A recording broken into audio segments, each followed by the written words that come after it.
Encouraged President Xi to advocate for this exact essential key point, which must include the withdrawal of Russian forces from sovereign Ukrainian territory consistent with the UN Charter. The entire world would like to see this war end, especially the Ukrainians themselves, who have put forward their own plan for a just peace, which draws again on these same UN principles. We hope that President Xi will press President Putin to cease bombing Ukrainian cities, hospitals, and schools, to halt the war crimes and atrocities, and to withdraw all his troops. But we are concerned that, instead, China will reiterate calls for a ceasefire that leaves Russian forces inside Ukraine's sovereign territory. Now, any ceasefire that does not address the removal of Russian forces from Ukraine would effectively ratify Russia's illegal conquests. Efforts to end this conflict must take Ukraine's position into account. And so we encourage President Xi to play a constructive role by speaking with President Zelenskyy, which he has not done since Russia launched this invasion.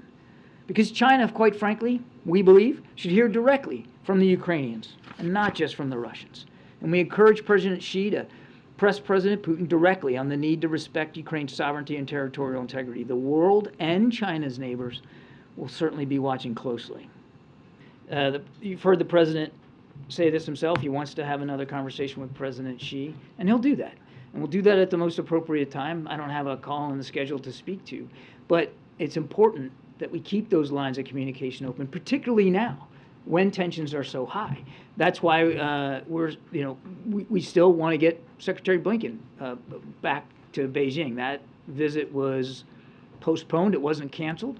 And we're still hopeful that we can get that back on the calendar. As a matter of fact, we're having discussions with the PRC right now about potential visit by Secretary Yellen and Secretary Raimondo to go over there and talk about economic issues. So there's that we're still working. So all of that, keeping those lines of communication open, are still valuable. We don't know if there's going to be some sort of arrangement. I would just tell you that we still don't believe that China's taken it off the table.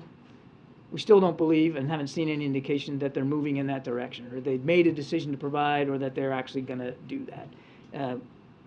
We continue to believe it's not in China's best interest to do that, to help Mr. Putin slaughter innocent Ukrainians. It's hard to believe that they would think that that's in their best interest. It would also run counter to what we've heard President Xi talk about in terms of what his ultimate goal here is. I think he put an op-ed out today talking about sovereignty, territorial integrity, finding a peaceful way to end this war. That providing lethal weapons would seem to be inconsistent with that goal.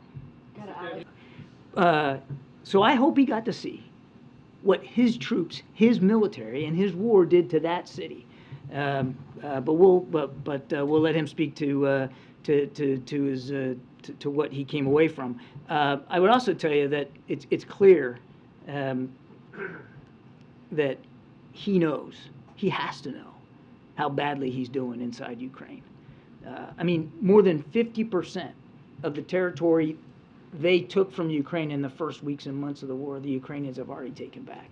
And the only real active fighting right now is around Bakhmut. And here we are on, what is it today, the 20th?